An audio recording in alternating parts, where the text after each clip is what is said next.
मैं अपनी बात की शुरुआत मेरे क्षेत्र के एक छोटे से गांव पादरिया से करना चाहूंगा। मैं उस गांव की बात कर रहा हूं जहां का हर दूसरा सदस्य आज के समय में फ्लोराइड पानी की वजह से दिव्यांग है। मैं मेरी बात की शुरुआत उस डीएनपी एरिया से करना चाहूंगा जहां पर आजादी के 75 साल बाद भी सड़क, पानी और शिक्षा की भारी कमी है। मैं मेरी बात की शुरुआत उन तमाम पशुपालकों को याद करते हुए करूंगा जिन्हें अभी तक किसी तरीके की कोई चिकित्सा सहायता नहीं मिली, पशुओं के इलाज की कोई व्यवस्था नहीं हुई। मैं मेरी बात की शुरुआत उन युवाओं की उम्मीदों के साथ करूंगा जिन्हें कहा गया था कि साहब आने वाला टाइम रमीना आप रही बाड़मेर जैसलमेर ना मैं दुबई बना हाँ, पर धीरे धीरे उंगरा सपना चूर चूर हो गया।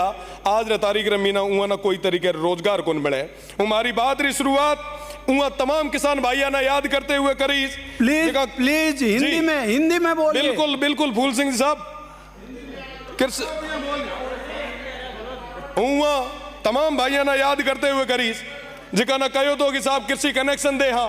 आज भी वो भाई प्लीज हिंदी में बोलिए। आज भी वो भाई आपका भाषण नोट होगा। आज भी आपका भाषण नोट होगा।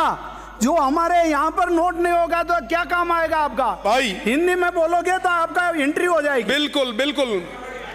आज भी हमारे वो किसान भाई हाथ में पर्चियां लेके घूम रहे। पिछली सरकार ने तो कुछ नहीं दिया जिसकी वजह से वो इस तरफ बैठे हैं। पर मेरा निवेदन मेरे तमाम भाइयों से, समस्त मंत्रीगणों से कि साहब उन किसानों की आवाज को सुनो। बिजली की वजह से वो इस स्तर पर परेशान है कि वो आत्महत्या करने के कगार पे आ गए। आपने अभी कहा कि साहब हम राजस्थान की इकोनॉमी को 300 बिलियन तक ले जाएंगे। 350 बड़े भूल गए जो ऐड कर दा डॉलर और लगाओ 350 बिलियन डॉलर। मैंने समझ में को नहीं आया कि साहब आप 350 बिलियन की बात तो करो पर सीमांत वो क्षेत्र था छोड़ दियो। आप बात करो प्लीज 350 बिलियन सदस्य आपका पर आपने तमाम लेना है या क्या करना है? रिकॉर्ड में लेने के लिए प्लीज सदस्य प्लीज आप रिकॉर्ड में करने के लिए हिंदी में बोलोगे तो आपका हर लफ्ज नोट हो जाएगा।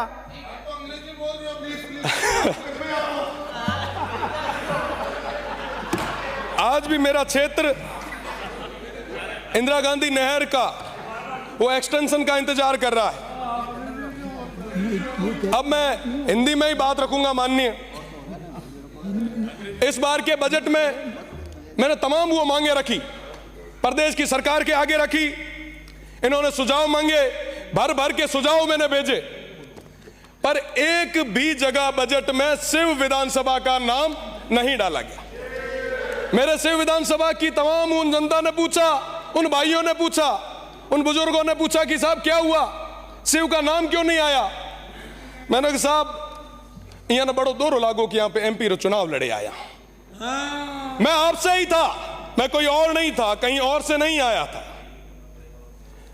कोई अगर रीस हुए तो मारे हम काटो, मारे हुए लोगों कहीं कौन बिगाड़ी हुए। इस बजट में आपने सीमांत के उन लोगों को नकार के उनके साथ एक कुठाराघात किया है। हम किसके लिए मांग रहे थे साहब? उन लोगों के लिए जो आजादी के बाद तक अभी तक उन अभावों में जी रहे, पर बदले में उनको क्या मिला?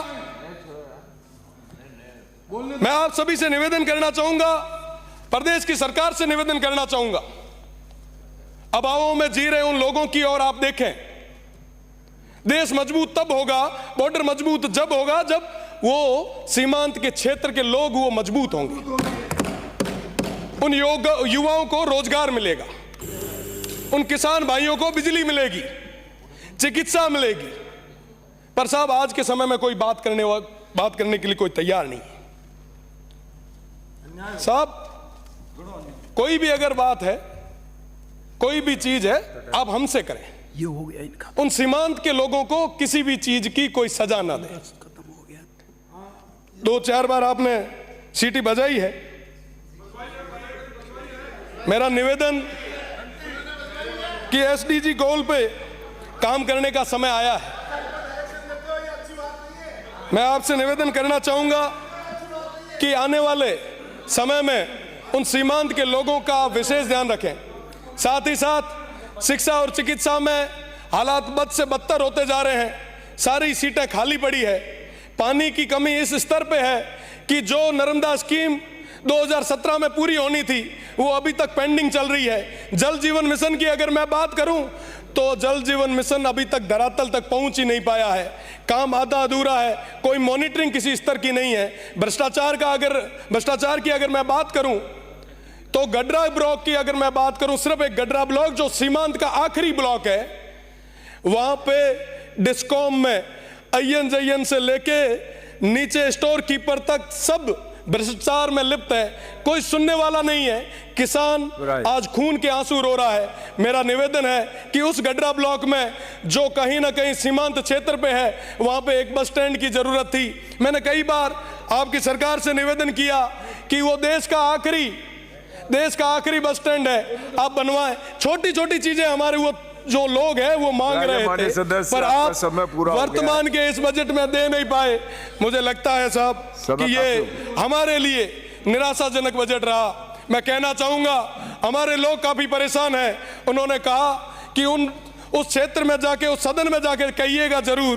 एक लाइन जो मैं विद्यार्थी परिषद में आता हुआ टाइम कहा करता कि कदम कदम पर लड़े थे तुमसे, कदम कदम पर लड़ेंगे तुमसे, दम है कितना दमन में तेरे, देख लिया है देखेंगे।